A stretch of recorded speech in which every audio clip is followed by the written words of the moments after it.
የኢትዮጵያ አየር መንገድ በአፍሪካ ውስጥ በገቢ በትርፋማነት በበረራ መዳረሻዎች ብዛትና በዘመናዊ አውሮፕላኖች ስብስብ ቀዳሚው ነው። ይህ ስኬት ዝም ብሎ የመጣ ሳይሆን ስትራቴጂካዊ እቅዱን ከታለመው ጊዜ ቀድሞ በማሳካቱና አሁን ወደ ሌላኛው አዲስ ምዕራፍ በመሸጋገሩ ነው። አሁን ላይ አየር መንገዱ የተለያዩ የዓለም ከተሞችን ከየአህጉራቱ ያገናኛል።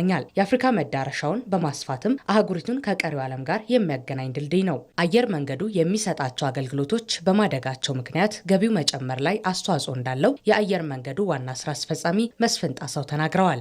የኦፕሬሽኑ ማደግ ያመጣው ውጤት ነው። በዋነኛነት አዳዲስ መስመሮች ከፍተናል። ምናልባት ያልጠቀስኩት ደግሞ የምንበርባቸው መስመሮች ላይ ፍሪኩዌንሲ የበረራ በየቀኑ ወይም በሳምንት የምናደርገው በረራም የጨመርንባቸው ቦታዎች አሉ። ለምሳሌ ሌጎስ በቀን አንድ የነበር የምንበረው አሁን ሁለቴ ነው። አቡጃ በቀን አንድ ነበር የምንበረው ሁለት ነው። አዳዲስ ጣቢያዎች ከፍተናል። ቅድም እኮ 7 አዳዲስ አውሮፕላኖች አስገብተናል ብለናል። እነዚያ ስራ ላይ ሲገቡ ተጨማሪ ገቢ ነው የሚያመጡት። የአውሮፕላን ጥገና ፋሲሊቲያችንን አቅም ለማሳደግ ማስፋፊያዎች ሰርተናል። ከዚህ በተጓዳኝ አገር ውስጥ ተጨማሪ የአውሮፕላን ማረፊያዎች እየሰራን ነው።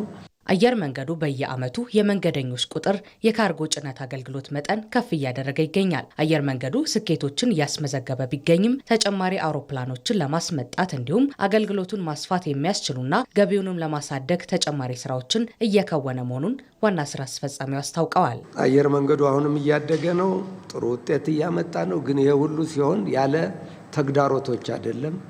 በርካታ ተግዳሮቶች አሉ። እነዚያን ሁሉ በጽናት በብልሃት በማለፍ ነው እዚህ የደረስነው።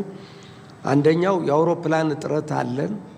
ከዚህ የተሻሉ አውሮፕላኖች እንፈልግ ነበር። ብናገኝ በተሻለ ፍጥነት ማደግ እንችል እንደነበረ እናውቃለን። ዌዘር ብዙ ጊዜ በረራዎችን ያቃውስብናል። በዚህ 6 ወር 3 ዓለም አቀፍ መዳረሻዎችን ኔትወርካችን ውስጥ እንጨምራለን ብለን አስበናል። በዚያ መሰረት ከፍተናል። ሌላው በ6 ወር ጊዜ ውስጥ 7 የተለያዩ አውሮፕላኖች አስመጥተን ፍሊታችን ውስጥ ጨምረናል።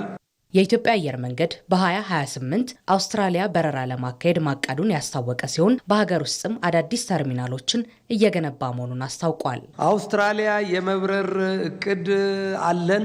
እዚያ ለመብረር ቢያንስ 2 አውሮፕላን ትልቅ አውሮፕላን ያስፈልጋል። አውሮፕላን እየፈለግን ነው። ከ28 ጀምሮ በርካታ አውሮፕላኖች በየዓመት እናገኛለን። ሞስት ላይክሊ የሚሆነው በ2028 ይሆናል። አዳዲስ ዘመናዊ ተርሚናሎች ብዙ ገንዘብ አውጥተን እየሰራን ነው። ሽሬ፣ ነቀምት፣ ደምቢዶሎ አዳዲስ ተርሚናል የምንሰራባቸው ቦታዎች ናቸው። የኢትዮጵያ አየር መንገድ ዛሬ ላይ 146 አውሮፕላኖች ያሉት ሲሆን የመዳረሻ ሀገራቱ ቁጥር 145 አድርሷል።